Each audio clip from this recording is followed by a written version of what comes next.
Todo mundo sabe que a cajuína é um patrimônio do povo nordestino, né?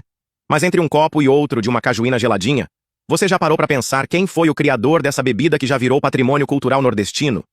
E se eu te disser que ele era cearense? Na verdade, ele nasceu em Salvador, mas boa parte de sua vida foi em Fortaleza, no Ceará. No vídeo de hoje vamos descobrir a história da cajuína e conhecer quem foi Rodolfo Teófilo, o responsável por essa invenção que conquistou o Brasil. Você provavelmente já ouviu falar de um bairro em Fortaleza com o nome de Rodolfo Teófilo, né? E sim, ele recebeu esse nome em homenagem ao criador da cajuína. Mas o legado desse cara vai muito além disso. Ele não foi só o inventor da bebida que todo nordestino ama. Rodolfo Teófilo foi professor, escritor, sanitarista e um baita cientista. E além de inventar a cajuína, ainda criou uma vacina que ajudou a combater a varíola. Ou seja, ele fez história em várias áreas, não apenas com a cajuína.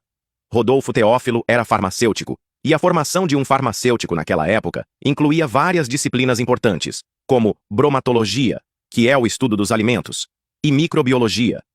Isso porque, no século XIX, o trabalho do farmacêutico ia além de fazer remédios. Eles também estavam envolvidos na produção de alimentos.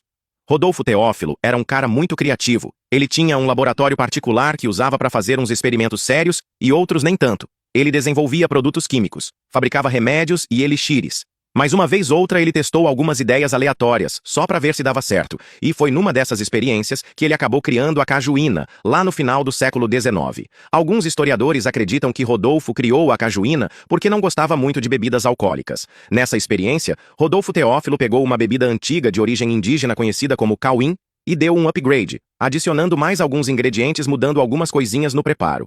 Quando ele viu que a bebida era boa, acabou patenteando antes da galera tentar copiar. E uma coisa interessante é que naquela época a galera não chamava de cajuína, todo mundo chamava de vinho de caju. Rolou uma disputa sobre a patente. Algumas pessoas apareceram dizendo que já faziam a cajuína antes do Rodolfo.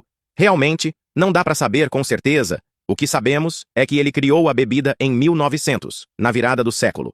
Rodolfo foi premiado pela invenção e registrou a receita. A cajuína, como a gente já mencionou, surgiu a partir da mudança de uma receita bem antiga de origem indígena. E o Rodolfo Teófilo fez umas mudanças para criar a cajuína que conhecemos hoje. E ele basicamente fez duas mudanças. A primeira mudança foi a clarificação do suco. Rodolfo filtrava o suco do caju, tirava a polpa e deixava a bebida bem limpinha, sem aqueles pedacinhos. Até tinha várias formas de fazer isso naquela época, mas ele usou algo bem inusitado. A goma do cajueiro. Mas o que é essa tal de goma do cajueiro? Calma que eu te explico. Quando o tronco do cajueiro é cortado, ele solta um leite. Aí dentro! Esse leite, lá ele, seca e vira uma massinha que a galera chama de goma. Essa goma ajuda o cajueiro a fechar o corte. O Rodolfo teve a ideia de misturar essa goma com o suco do caju. A mistura causava uma reação química que separava a bebida dos bagaços do caju. Não sei se é loucura ou genialidade, mas foi assim que a cajuína ganhou esse sabor único. A segunda mudança que Rodolfo fez para deixar a cajuína ainda melhor foi a esterilização. Na época, ele já sabia dos trabalhos de Louis Pasteur, o cara que criou a pasteurização lá na França. Esse processo é basicamente um tratamento térmico, ou seja, esquentar o líquido e depois resfriar muito rápido, com o objetivo de eliminar qualquer bactéria. Esse truque, que foi bem inovador para a época, é usado até hoje. Mas é claro que ele não fez isso do jeito que todo mundo fazia na época. Ele não fazia esse processo diretamente no líquido.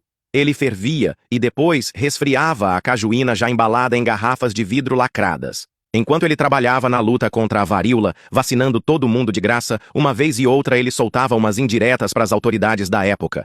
Ele não tinha medo de mostrar a falta de ação do governo, que era controlado pela família Accioli. E claro, essa atitude acabou fazendo com que ele virasse alvo de perseguições políticas. Pois é, a galera do governo Accioli usou os jornais para espalhar que a cajuína fazia mal à saúde e dava efeitos colaterais perigosos. A galera chegou a acreditar, mas no fim, o governo não conseguiu queimar o filme do Rodolfo, e muito menos da cajuína.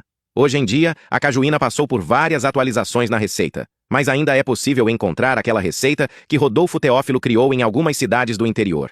E me tira uma dúvida, você prefere qual receita hoje em dia? A do São Geraldo, trincando de tão gelado, ou a mais artesanal que a galera ainda vende pelas cidadezinhas do interior?